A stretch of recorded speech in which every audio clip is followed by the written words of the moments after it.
Hey, so today I want to talk about a game, but different than the games I've been talking about recently. This is not a game I beat recently. This is a game I beat a lot of fucking years ago. Might have even beat it when it came out, I'm not sure. But that game is Silent Hill Homecoming. It's a Silent Hill game, and I've already talked about Silent Hill. But I wanted to talk about Homecoming because, well, it's one of those Silent Hill games that people point the finger at for killing the franchise, right? Silent Hill, Homecoming, and Downpour. Those are the ones that people point their fingers at. And then people, mauled over the fact that PT didn't become anything, right? Because it got canceled. But the reason I want to talk about Homecoming is because I honestly think that Silent Hill Homecoming, while I agree that yes, it is not a good Silent Hill game, I do not think it is a bad game. I actually really enjoy Silent Hill Homecoming, and also I found out that you can you can clip through things and speed run the game by repeatedly aiming your gun, and your character will just like clip into walls and doors. So that's fun. I actually pulled off one of those like speedrun strategies where you immediately get to the end of the game by just clipping through a door in the graveyard in Homecoming. It's kind of funny that you can just do that. But I think Silent Hill Homecoming is a good game. I honestly think it's a really good game. I really enjoyed it. But as a Silent Hill game, I understand, right? I understand why people don't like it. I understand why people say it's a bad game based because if they're thinking about it as a Silent Hill game. Is it a good Silent Hill game? No, it's bad. It's really bad as a Silent Hill game. But as a game itself, it's kind of fun, it's interesting, and it's not really a bad game in the sense of the game itself. Or at least to me it's not. Because I actually really enjoy Silent Hill Homecoming. I just think it's fun. Not to mention, I think I can definitely say that Silent Hill Homecoming has some of the best monster designs out of like any Silent Hill game I've seen because Silent Hill games they have a lot of really cool monsters, but Homecoming has a lot of really cool monsters in it compared to like other ones. Because like the most that like Silent Hill 2, which is like the most popular one, like it has like what like four different like variations of enemy and then some bosses here and there like Pyramid Head, which Pyramid Head does show up in Homecoming, but the whole reason he's in Homecoming is just because they just wanted him in it because he's the poster child, right? He's the poster monster, I guess. But I personally think Silent Hill Homecoming is not as bad as people make it out to be. Because like if you talk to any like die-hard Silent Hill fans, Homecoming and Downpour will be treated like absolute monsters. Like they are the monsters that killed the franchise. But I honestly don't think that's true because funny enough, Silent Hill 1 was not very well received. Like it was okay, but Silent Hill 1 itself was not considered great. But Silent Hill 2 was considered the good one. And then Silent Hill 3 was a mixed bag, right? It was like but it felt like I saw a lot more negativity about 3 than positivity. However, 4 was a game where people were like split down the middle. Like some people were saying it's the worst, some people were saying it's the best. And I don't know. I never played Silent Hill 4. I kind of want to. And then there was a Silent Hill Origins, which I actually want to play that one. I don't know why I want to play Silent Hill Origins because I like the idea that you just play as like this stoic, like what is he, a trucker? I think his name's like Travis or something. Like the main character in Origin is like some like stoic like trucker dude, and I kind of like that. I wish there were more games where you just play as like some gruff trucker because I don't know, the idea of that character in a horror set in a horror environment is just really interesting. Even if Origin's considered not good as well, but I personally think Silent Hill was just a franchise that kind of was just not doing good to begin with overall. So I personally don't think Homecoming or Downpour killed it. I think the franchise was just already shaky and not doing too well because the first one was not insanely well received. It was kind of just like a middle reaction. And then 2 was considered great. 3 was like on the verge of being mid, but unfortunately there was like a little too many negatives that kind of kept it from being mid, even though there's always people who are like, oh, that's the best one, three's so good, right? And everyone has that, right? Because right now I'm saying Homecoming's really good, but people are going to disagree with that, and that's perfectly fine, because I can understand. As a Silent Hill game, Homecoming and Downpour are bad. They are not good Silent Hill games. However, I think Homecoming is a good game, and I will even say that I think Downpour is an okay game. It's not. I prefer Homecoming, but I think Downpour is fine. Uh, but as a Silent Hill game, it's atrocious because it's just it's nothing. It's just Silent Hill. It just says Silent Hill, but the only consistency with Silent Hill it has is fog, but it doesn't have anything else. Homecoming at least has some connection to Silent Hill, so that you can at least say, you know what, this is somewhat Silent Hill. Even though Silent Hill doesn't show up until like the end of the game, except in that part where he just gets transported to Silent Hill, and then whatever, fuck it, whatever. I'll explain the story so it's a little more open.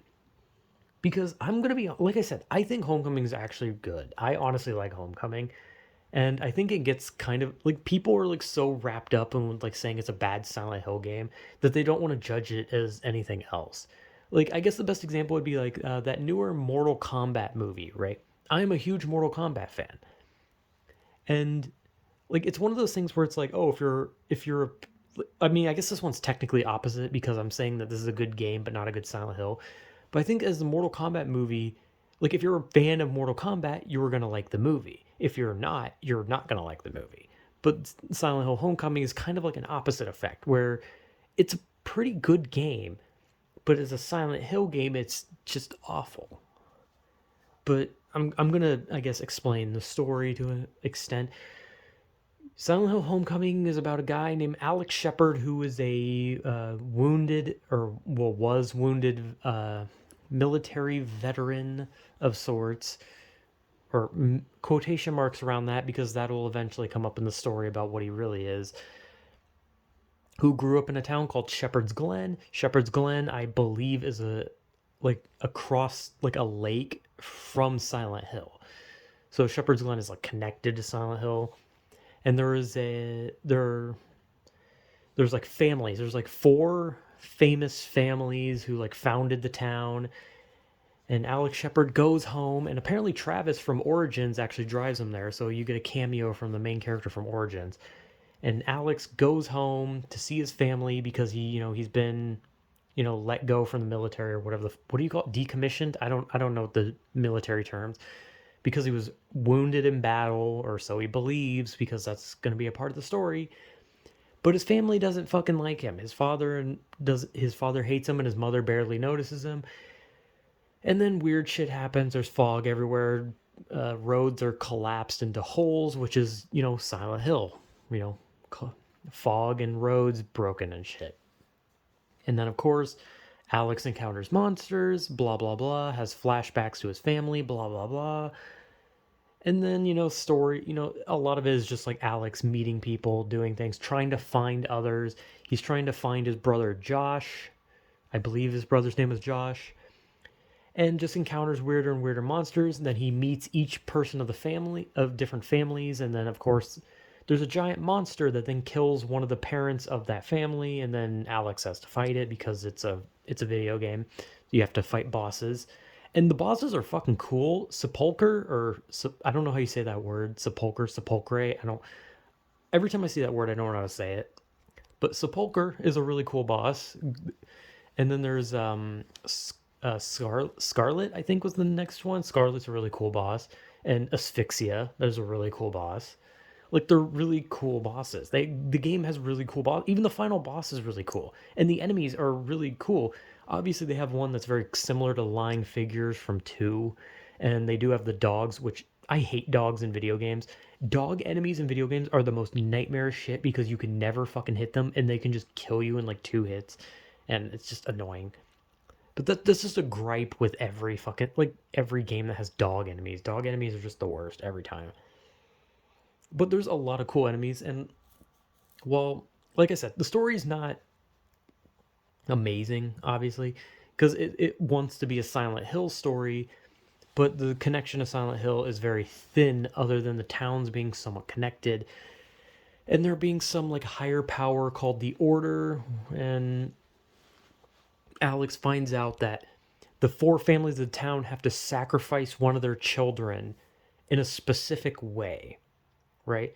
So Sepulcher, the boss Sepulcher, is like a ground based enemy. It's about like digging and all, and it's in like a botanical garden or something like that, because it is a child who was buried alive by his father, because that's what the Order wants.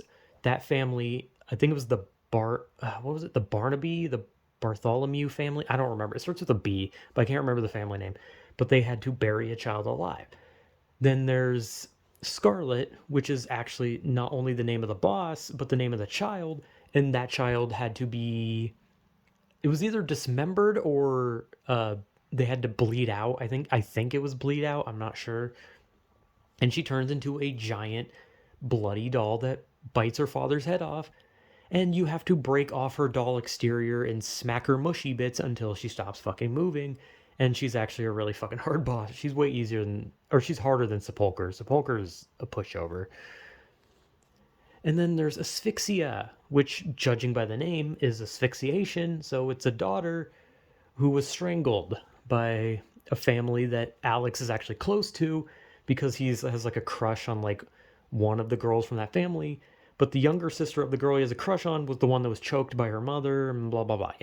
And Alex's family, the Shepherd family, they have to drown someone, and it's revealed that Alex is supposed to be the one that is drowned. Alex was supposed to be killed by his family, which is why his family hated him.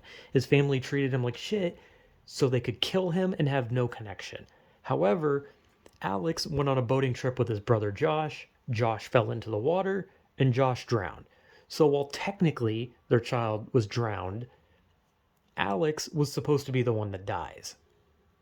And so his parents were not happy, obviously, because they just lost their child, and especially the one that they didn't want to lose. And then as the story progresses, Alex goes through absolute fucking nightmarish hell, fights a bunch of bosses. He makes friends with a deputy Wheeler, who's a deputy who actually can die in the story depending on what you do, because you find him later, and if you give him a med kit, he lives. If you don't, he dies. There's like 4 endings, I think, and it all depends on what you do towards the end or something like that. Like if you give Wheeler the med kit, and then if you do something specific, but I don't remember the second one. I don't remember what the second thing you're supposed to do is, or even if there was one. And of course, there's an alien ending where you get abducted by aliens, which is like in every Silent Hill game. I think. I don't know. Probably not. I don't think it's in 2. I think there was the dog ending in 2, not the alien ending. But the point of the story is that Alex eventually finds out from his father, who's about to be fucking killed, that he was never in the military. He was wearing his father's dog tags the whole time, and he was actually in a psychiatric ward because of the trauma of watching his brother die, or killing. I don't know. I can't remember how. I think he accidentally pushed Josh in, so I think he like technically that's a technical murder, kinda. But and then he fights his way, blah blah blah. More fighting, more enemies. Eventually, he finds his mother. His mother. Oh yeah, the mother. That's the other one. I was like trying to think. I was like, there's another instance that leads to your ending, and it's whether or not Alex kills his mother to save her from being pulled apart, because she's on like those machines that like stretch the person out and tear them in half. And you have a choice to either kill her so she doesn't have to deal with it, or not. And that, I forgot, that's the other choice. And then you find out that the mother of the girl she strangled, as well as Alex's crush, is completely fucking psychotic, as well as a guy that you meet who like repairs shit for you, and he's also psychotic. And he's also a kind of annoying enemy to fight because he has a circular saw. But eventually you kill her, you jam a fucking drill in her face, and she dies. And the ending is whatever you do. Were you good? Were you bad? Did you spare your mother's life, or did you watch her die? Did you help Wheeler, or did you let him die? And that depends the ending, right? And yeah, I guess that's just the, basic video game thing of make decision, ending happen. And Alex does whatever. I can't remember. I think it's if you let your mother die, or if you don't put her down and you let her die horribly, and you save Wheeler's life, you get the alien ending. I believe that's what it is. I'm not sure. But if you get the alien ending, you get an alien blaster on the new game when you play the game again, and that alien blaster is overpowered. You can also get a circular saw and like all sorts of special weapons and shit. For certain endings, I got all the endings because I love the game and I played it a bunch of times. And the final boss is a bloated spider corpse, like a bloated corpse with like mechanical spider legs hooked up to like a breathing machine. I don't know what you call that, a CPAP. I don't fucking know, dude. I don't know medical terms, okay? But you fight it. It's bulbous. It spits at you. It swings at you, and you just kind of shoot it until it stops moving. Like as cool as the bosses are, most of them are just shoot until stop moving. About the only one or well, actually two of them aren't because actually no, I don't think any of them. Well, you do that, but most of them have like a thing where they like go into like a stun state, and then you like walk up, hit A, and then you activate like a cutscene where you kill them. Except for Scarlet, who has two of those because you think you kill her, but then she gets on four legs, and then she becomes like even worse, and then you have to do it again. But Asphyxia and Sepulchre, I think you just literally knock them down, hit A, and then you kill them. Like they're not they're not like crazy cool boss fights, but the enemies are cool themselves. Like they're really cool bosses, as well as just the minor enemies in the game are really cool. Which that's just me explaining the story, right? It's just like, oh, a fucked up town called Shepherd's Glen that has a fucked up history. It's connected to Silent Hill. There's some fucking crazy religious thing called the Order, and Alex is just a fucking guy who does not want to die, and he does not want the people around him to die. But unfortunately, everyone dies except his crush and Wheeler, depending on what ending you got, because if you don't give him a med kit, he just fucking dies. But that's me explaining the story, because the reason I remember the story so much is I used to play Homecoming a lot, and the reason is because I had so much fun with it. I thought Homecoming was really, really fucking good. I really genuinely enjoyed Silent Hill Homecoming. And like I always kind of thought it was a bit disingenuous just to treat the game like it's a really shitty, like terrible game with no redeeming qualities solely because it's not a good Silent Hill game, which I think is unfair because I've definitely played games that were not good games of a franchise. Like for instance, Dead Space 3. Very notorious for being a bad Dead Space game. But is it a bad game? Not entirely. I will say that it's a little more frustrating than the other Dead Spaces, but overall, it's not that bad, but it's not really good. It's kind of just a whatever. I would honestly give it maybe like a 2% above mid, right? That's how I'd rank Dead Space as a game. But as a Dead Space game, it's fucking awful. But Homecoming, I truly think, is a pretty decent game, but a really bad Silent Hill game. You know, and like I said about Downpour, I think Downpour is an atrocious Silent Hill game, but I think it's okay. I don't think it's that great. I think it's okay. But Silent Hill Homecoming is great. I love Silent Hill Homecoming. And I want to play Silent Hill Origins. Like I said, I just want to play that one for some fucking reason. But I like it. I don't know why. I just really like it. And that's one of the reasons why this video is almost 20 minutes long, or might even go further, because I genuinely enjoy Silent Hill Homecoming. And I think it doesn't really deserve as much of, I think it deserves the hate from the Silent Hill aspect, but I think from the game aspect, I think it's like, I'm gonna be honest, as much as I love the game, I think it gameplay wise it's probably gonna be considered like mid. Like people would be like, oh, this is very generic gameplay, but I personally enjoy the gameplay. I think it's a really fun game. And again, I will say it, I love the monster designs. I think Homecoming has the best Silent Hill monster designs, even if they don't have a technical like connection to Alex like most of them do to the other characters, because I'm sure some of them don't. I think they're just all really fucking cool. But yeah, Silent Hill Homecoming, I think, is a Silent Hill game that kind of got a shit end of the stick by having Silent Hill attached to its name. And I think if it wasn't called Silent Hill and it was just called like Homecoming or something like that, I think the game would have probably done a lot better. Like, people would just been like, oh, it's very like Silent Hill, but it not being called Silent Hill would probably free it up for people to have a bit more open mind to it. But I will admit that just because I love the game does not mean it's a good game. I enjoy stuff that are sometimes bad. That's just how it is. That's how anything is. You enjoy something, sometimes it's just not going to be good. I've definitely enjoyed games that are shit, and I've hated games that are great.